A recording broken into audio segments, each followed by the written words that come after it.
Avec Aymeric Caron, le livre est aux éditions Albin Michel. Aymeric Caron, journaliste, écrivain. Avant de reparler de ce journal du confinement, des propositions, parce qu'il y a des propositions dans votre livre aussi. Vous avez vu la bataille pour la PS4 devant le Lidl. C'est pas le monde d'après là, c'est le monde d'avant qui continue, qui revient, les réflexes consuméristes que vous dénoncez d'ailleurs. Donc oui, on ne peut que se désoler de ce genre d'image.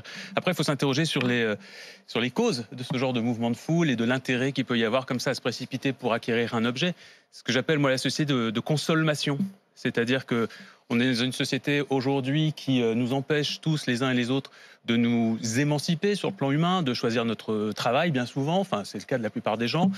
Quand on a la chance d'avoir un travail, on est coincé dans un système qui nous dépasse. On voit bien qu'on a de moins en moins de capacité à imaginer, à faire des choses. Donc, tout est fait pour aussi nous empêcher de réfléchir. Et pour nous empêcher de réfléchir, ça se passe également par le fait de nous obliger à consommer, à acheter des objets qui nous consolent et qui nous font oublier la pauvreté de notre quotidien en réalité. Donc, ces gens, j'entendais le petit débat que vous aviez sur le sujet avant que je vous rejoigne.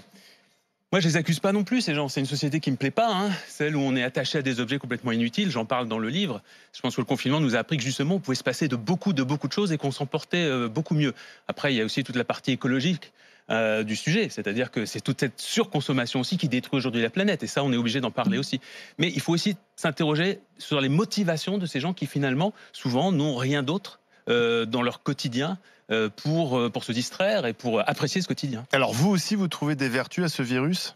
Oui, j'en trouve beaucoup. Il y a quand même des centaines de milliers de morts. C'est la raison pour laquelle, comme je le dis dans le livre, je ne me réjouis pas de tout. On est à 450 000 morts, je crois, dans le monde aujourd'hui, 30 000 en France. Évidemment, je ne me réjouis pas des victimes. En revanche, je pense que c'est salutaire que ce virus soit apparu aujourd'hui. C'est salutaire si tout à coup, on est capable d'en tirer les leçons, ce qui n'est apparemment pas du tout le cas pour l'instant. Mais en revanche, il nous dit des choses extrêmement intéressantes. Lesquelles? D'abord, il nous oblige... Un virus, ça dit des choses. Oui, ça dit des choses. D'abord, il faudrait peut-être s'interroger sur les causes de ce virus, ce qu'on a très peu fait. On voit bien qu'on a essayé de, et ça c'est tout à fait normal, c'est tout à fait légitime, de régler les symptômes du virus, c'est-à-dire comment on fait pour enrayer la crise sanitaire, comment on fait pour répondre aujourd'hui à la crise économique. Mais on oublie l'essentiel, c'est de s'interroger sur les origines de ce virus. Or, ce virus, il a été provoqué par quoi? Par notre manière de traiter le vivant. On pourrait dire de manière plus large, par la crise écologique. Puisque ce virus, on le sait, il est apparu via une chauve-souris, ça a été transmis ensuite sur un marché aux animaux en Chine.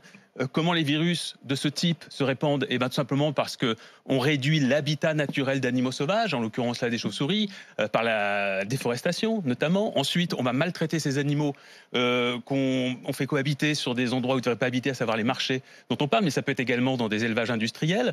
C'est à ces moments-là que se passent les contacts entre les animaux et les hommes qui permettent la diffusion des zoonoses. Donc déjà, dans toutes les causes aujourd'hui de l'apparition du virus, il y a une interrogation qu'on doit mener.